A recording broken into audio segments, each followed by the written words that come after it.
um, not just the corporate media, but the corporate duopoly and the two-party system has tremendous influence in how our fellow citizens view American politics. They just do, from both the media as well as the history.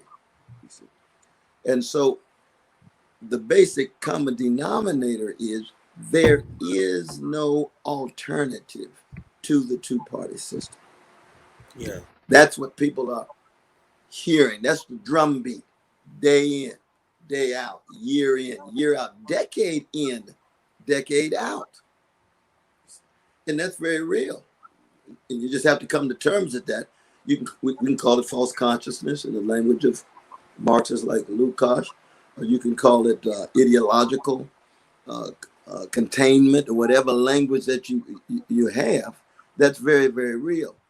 And we have to show people that, in fact, an independent, radical politics is credible, can gain traction, and can expose the lies and the crimes that are shot through the corporate media and its discourse to justify the corporate duopoly. And they don't want that.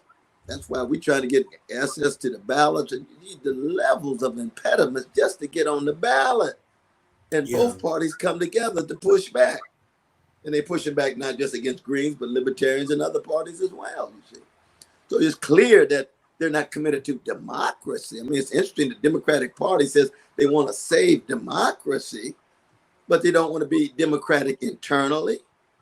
They don't want to be democratic horizontally to other parties. They don't want rank choice voting. They don't want proportional representation. They don't want to eliminate the electoral college.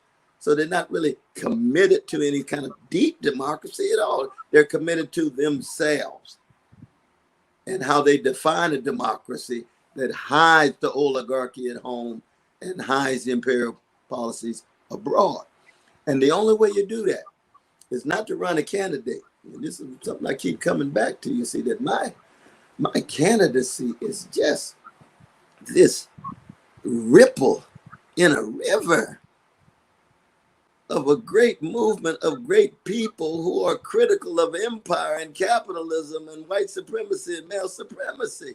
And it just spilling over into electoral politics. So it looks so strange and alien. It's almost like Franz Kafka's Gregor Samsa, who wakes up transformed into this monstrous vermin. People look at you like, oh my God, you're so alien and strange, using this language of anti-imperialism and language of Wall Street greed and Silicon greed tied to so many poor and working people not gaining access to decent housing, decent education, decent protection in terms of safety in their communities and so forth. But no, that's what movements look like when they spill over into electoral politics. Revolutionary movements. And revolutionary movements are about what? Sharing of power. We want poor people and working people to have power. The sharing of resources. We want working and poor people to have resources. And most importantly, we want them to have voices of my own, national anthem of Black folk. Lift every voice.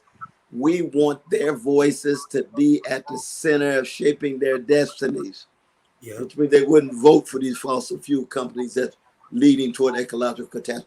They wouldn't vote to be poor. They wouldn't vote to live in indecent housing. They wouldn't raise their voices to have to send their precious children to dilapidated schools and so forth, or highly militarized schools. You know, more and more of these schools have more police than they do nurses and counselors.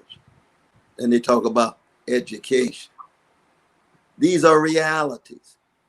It's almost as if the two parties are like the characters in Plato's caves when they confuse the shadows with reality.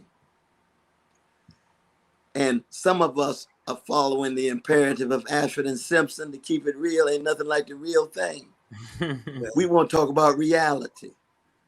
We want to talk about the reality you cannot not know, the suffering, the misery, the trauma, the attacks and the assaults.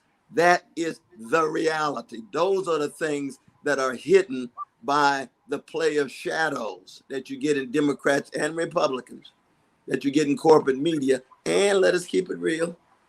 So many, often this is the case among our so-called intellectuals. Yep. Who rationalize. You know, when I hear these very respectful intellectuals say Biden has created the best economy possible. Oh yeah. And these are Yeah. very talented people. They lying. What? So